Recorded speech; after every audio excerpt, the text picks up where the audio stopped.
부산광역시 한 청년이 있습니다. 공무원을 준비하고 있는 공시생, 올해 29살 김슬람. 대학을 졸업한 지도 꽤 됐고 시간은 흘러가는데 공무원 시험에서 계속 떨어집니다. 친구놈들은 취업에 성공했다는 소식이 들려오고 부모님은 스트릭랜드급 압박을 걸기 시작하면서 슬라미의 불안감은 코너를 기다리는 챈들러 마냥 계속 커지기 시작합니다. 침대에 누워 피지컬 아카데미를 시청하고 있는 슬라미는 정신 차려 슬라마 라고 스스로 외치며 책상에 앉아 공부를 시작하지만 시작 단 20초 만에 극심한 스트레스가 찾아옵니다. 슬라미의 뇌는 스트레스를 거부하고 브론즈에서 실버로 올라갈 수 있다고 유혹을 시작합니다. 자기 자신과의 협상 끝에 게임을 시작해 더블킬에 성공하려던 찰나 부모님께 전화가 옵니다. 아들, 요즘 왜 이렇게 연락이 안 돼? 밥은 잘 먹고? 엄마 때문에 애들이 채팅창에서 엄마 욕하잖아. 여보 슬람이요? 김슬람이 야, 너 공부 안 하고 뭐 하는 거요? 너 또 게임하지?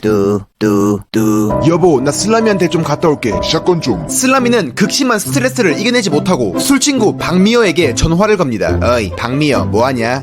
나 치킨 뜯고 있지. 야 나와라 한잔하자. 그렇게 슬라미는 스트레스를 이겨내 적응하지 못하고 결국 공무원이 되기를 포기합니다. 우리 인간은 살아가면서 스트레스에 노출되고 싸우면서 인생을 살아갑니다. 스트레스는 우리의 신체가 세상을 해석하는 방식입니다. 우리에게 부정적인 이미지로만 자리 잡고 있는 이 스트레스는 우리가 하는 피지컬 훈련에서 꼭 필요한 존재입니다. 우리는 트레이닝 센터에서 스트레스를 받아야 하고 만약 스트레스를 받지 못한다면 그것은 시간 낭비입니다. 이거 뭔 또 멍멍이 소리냐 라고 하기 전에 우리는 먼저 스트레스가 우리 몸에서 어떻게 작용하는지 알아봐야 합니다. 스트레스의 아버지 한스 셀리에 박사는 1950년대에 일반적 적응 증후군 가스라는 스트레스에 대한 새로운 개념을 세상에 처음 내놓았습니다. 셀리에는 신체와 스트레스 사이에서 일어나는 상호작용을 항상성을 유지하기 위한 전투라고 이해했습니다. 자, 항상성이 뭐냐 하면 우리 신체를 둘러싼 외부 환경의 변화에도 우리 몸의 생리적 상태를 항상 일정한 수준으로 유지하는 기능을 말합니다. 외부 환경의 온도가 낮아도 우리 몸의 체온이 36.5도로 유지되는 것이 대표적인 예가 될 수 있겠죠. 즉 우리의 신체는 변화를 싫어한다는 뜻입니다. 그렇기 때문에 우리 인간은 스트레스를 싫어하는 것이죠. 스트레스는 우리 몸이 바뀌어야 한다는 하나의 신호를 준다 라고 해석해 볼 수 있습니다. 우리의 신체가 동일한 스트레스에 계속해서 노출이 되었을 때 우리 몸은 신체를 보호하기 위해 적응이라는 것을 선택합니다. 물론 우리 신체는 변화를 원하지 않지만 다칠 바엔 차라리 적응해버리자 라고 선택을 하는 것이죠. 우리는 훈련에서 더 커지고 싶던, 더 강해지고 싶던, 빨라지고 싶던, 파워풀해지고 싶던 결국 그 목표는 변화입니다. 바꾸고 싶어하는 스트레스와 현상 유지를 고집하는 항상성 사이의 대결에서 그 항상성을 깰 만큼의 충분한 스트레스가 있어야 우리의 몸은 변화하겠죠. 자, 매일 치킨을 뜯는 박미연은 다이어트를 결심하고 매일 아침 뛰러 나가겠다고 다짐을 합니다. 그렇게 아침 8시에 일어나 1시간 동안 자신과의 싸움에서 승리하고 9시에 문을 박차고 나가려고 하는데 어제 먹다 남은 닭다리 하나가 눈에 띄어 닭다리를 입에 물고 나갑니다. 그렇게 1시간 동안 뛰고 돌아옵니다. 다음날 미여의 다리와 팔이 움직이지 않습니다. 그리고 미여의 몸이 말합니다.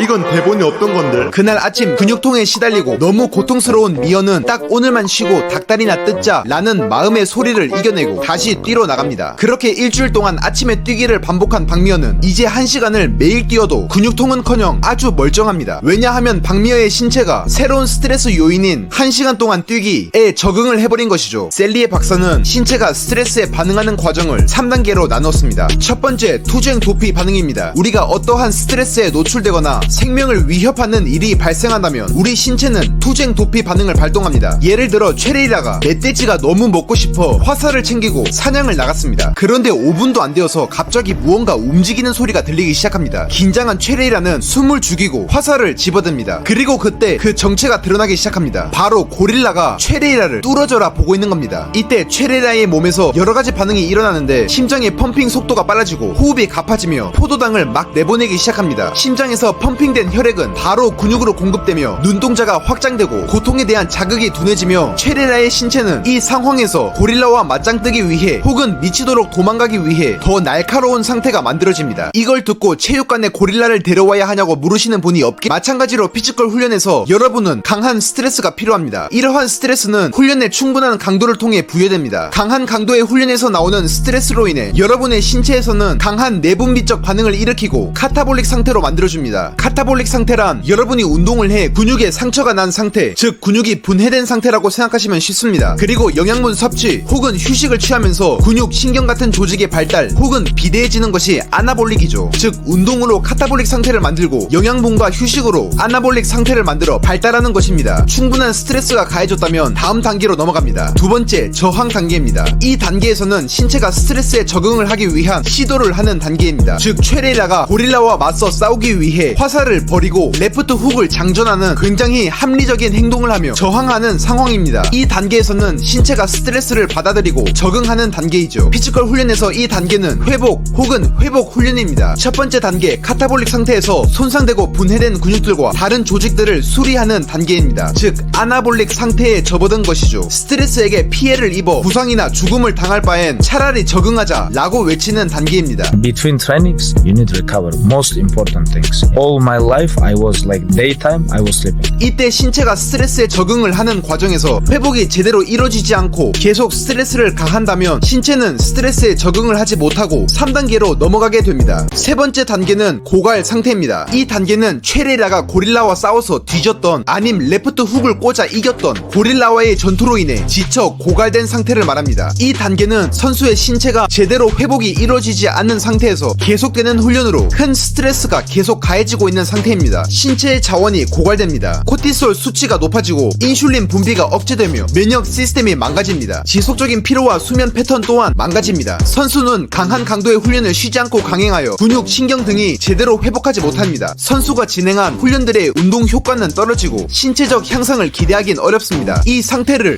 오버트레이닝이라고 부릅니다. 여러분의 훈련 목적은 결국 변화입니다. 더 강해지고 빨라지는 변화 말이죠. 충분한 훈련 강도를 통해 가해지는 스트레스에 신체가 적응을 해야 한다는 말과 같습니다. 훈련과 휴식 그리고 스트레스를 좀 더 쉽게 이해시켜드리기 위해 그래프와 함께 알아보겠습니다. 이 그래프는 낮은 스트레스, 즉 부족한 낮은 훈련 강도로 훈련했을 때 나타나는 상태를 곡선으로 표현했습니다. 훈련을 통한 자극으로 인해 카타볼릭 상태로 들어가게 되면서 화살표가 밑으로 내려갑니다. 이때 보시다시피 부족한 스트레스 강도로 인해 변화를 이끌어내는 적응 상태를 유발하지 못하고 이전과 똑같은 적응 상태를 유지하게 됩니다. 즉 현상 유지만 하는 것이죠. 이건 그냥 시간 낭비인 것입니다. 다음은 고갈 상태, 즉 오버트레이닝에 노출된 상태를 곡선으로 표현한 그래프입니다. 오랜 기간에 걸쳐 고강도의 스트레스가 지속적으로 가해지면 과도한 스트레스가 신체에 누적됩니다. 운동선수의 몸이 저항 단계, 즉 회복 단계에서 회복을 시작하기도 전에 또 다른 스트레스가 다시 가해지면서 신체는 더 깊은 카타볼릭 상태로 빠집니다. 만약 여기서도 충분한 회복 시간 없이 계속해서 스트레스가 가해진다면 선수는 카타볼릭 구덩이로 완전 빠져들어 바닥을 찍게 됩니다. 이때 이 선수는 긍정적인 적응은커녕 신체 능력이 오히려 감소하는 현상이 일어나게 되고 회복하는데 많은 시간이 걸립니다. 다음은 높은 강도의 훈련으로 높은 스트레스를 통해 긍정적 적응, 즉 신체 능력 향상을 보상받는 곡선입니다. 높은 수준의 스트레스에 노출된 후 충분한 회복 시간이 주어지면 손상된 근육 조직과 소모된 에너지가 이전 상태보다 더 높은 수준으로 재합성됩니다. 이 현상을 초과 회복, 슈퍼 보상이라고 합니다. 이 슈퍼 보상을 받기 위해선 높은 수준의 스트레스에 선수의 몸이 적응하도록 강요해야 합니다. 선수가 높은 수준의 스트레스에 노출되었을 때 선수의 몸이 높은 스트레스를 생명의 위협이 되는 신호로 해석합니다. 그리고 선수의 몸은 만약 이러한 스트레스에 한 번 더 노출이 되면 완전 죽겠구나 라고 인지하게 되고 스트레스에 적응을 해버리는 선택을 합니다. 이렇게 우리 신체는 미래에 다가올 높은 스트레스에 대비해 생리적 메커니즘이 더 크고 강해지도록 설계가 되면서 한 번 더 높은 스트레스라는 적이 다가왔을 때 살아남을 뿐만 아니라 아예 이겨버리게 되는 것이죠. 이것을 쉽게 표현하자면 만약 구독이라는 나라가 있습니다. 그런데 어느 날 좋아요라는 나라가 쳐들어와 구독 나라가 쌓아놓은 벽을 부시고 나라의 음식과 돈을 다 훔쳐갔습니다. 완전히 각성한 구독 나라는 좋아요 나라가 다시 쳐들어올 것을 대비해 더 크고 단단한 벽을 쌓았습니다. 그런데 2년 후 좋아요 나라는 다시 한번 구독 나라를 쳐들어옵니다. 하지만 한 번의 침략을 겪은 구독 나라의 벽은 더욱더 단단해져 있었고 좋아요 나라는 침략을 할 수 없게 됩니다. 구독 나라가 살아남은 것이죠. 이때 갑자기 구독 나라는 댓글이라는 탱크를 동원해 좋아요 나라를 완전히 물리칩니다. 이 단편적인 예로 알 수 있듯 구독 나라는 한 번의 침략으로 인해 더욱더 강해져 좋아요 나라로부터 살아남은 것뿐만 아니라 완전히 이겼다는 것을 알 수 있죠. 그러니까 구독 좀 해. 이러한 신체 능력 향상이라는 것을 얻기 위해서는 높은 수준의 스트레스에 노출을 시켜야 합니다. 그러다 피로가 쌓이고 훈련 퍼포먼스가 감소하는 지점에서 훈련을 끝내고 알맞는 휴식을 취해야 합니다. 이런 훈련을 위해선 자신의 수준을 고려하여 알맞는 강도와 훈련 주기화를 짜고 효과적인 훈련 종목을 배치하는 게 가장 중요할 것입니다. 이렇게 운동을 하는 여러분의 신체가 어떻게 스트레스에 반응을 하는지, 그리고 그 스트레스가 우리 신체에 어떠한 부정적인 효과 그리고 긍정적인 효과를 주어서 우리의 신체의 퍼포먼스가 감소 혹은 향상되는지 알아봤습니다. 더욱더 재밌는 영상 영상으로 돌아오겠습니다. 감사합니다. 피지컬 아카데미였습니다.